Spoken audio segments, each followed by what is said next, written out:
เจริญพรสาธุชนญาติโยมทุกท่านวันนี้เป็นวันธรรมสวนะวันพระเมื่อถึงวันพระเราก็ยกชีวิตจิตใจเราให้เป็นเสมือนพระผู้ประเสริฐพระมาจากคำว่าวระแปลว่าประเสริฐประเสริฐด้วยทานประเสริฐด้วยศีลประเสริฐด้วยธรรมภาวนาคนเหมือนกันแต่คนจะประเสริฐจะเหนือกว่าคนอื่นก็ด้วยทานด้วยศีลด้วยธรรมภาวนาคุณงามความดีสาธุชนทั้งหลายที่สุดของมิตรคือความรู้ที่สุดของศัตรูคือป่วยไข้ที่สุดของรักใดคือรักตนที่สุดของแรงดลคือแรงกรรมมีภาษาบาลีกำกับว่านัตถิ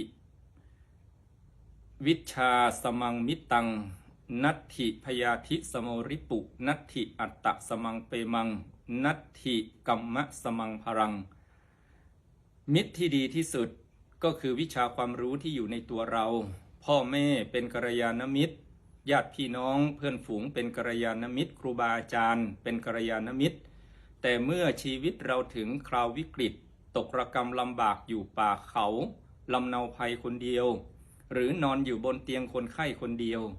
สิ่งที่จะทำให้เรามีความสุขพ้นจากทุกข์ได้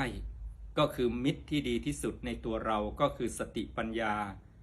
ความรู้ที่อยู่ในตัวเราศัตรูที่น่ากลัวที่สุดก็คือความป่วยไข้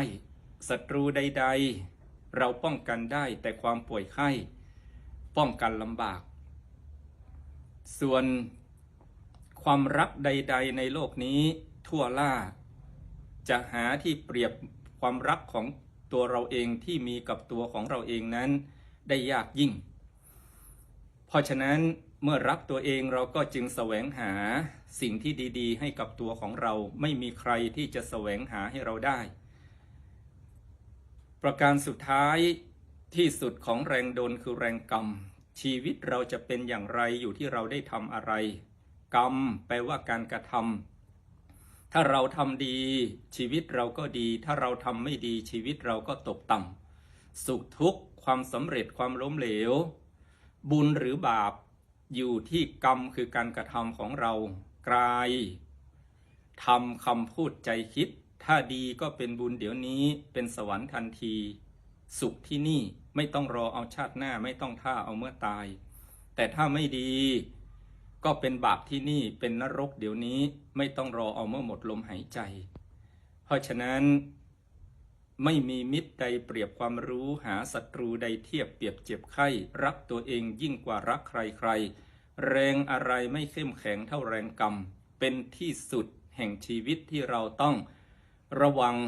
และบางอย่างก็ต้องแสวงหาเพื่อเอามาเป็นสมบัติของตัวเราที่สุดของมิตรคือความรู้เราต้องแสวงหาที่สุดของศัตรูคือป่วยไข้ต้องระวังรักษาป้องกันไม่ให้เกิดที่สุดของรักใดคือรักตนเมื่อรักตนเองก็ต้องแสวงหาสิ่งดีงามให้กับตนเราที่สุดของแรงดลคือแรงกรรมทำสิ่งที่ดีให้กับชีวิตแล้วชีวิตเราก็จะมีความสุขความเจริญขออำนวยอวยพรให้สาธุชนญาติโยมทุกท่านจงมีแต่ความสุขความเจริญด้วยกันทุกคนทุกท่านเทอญ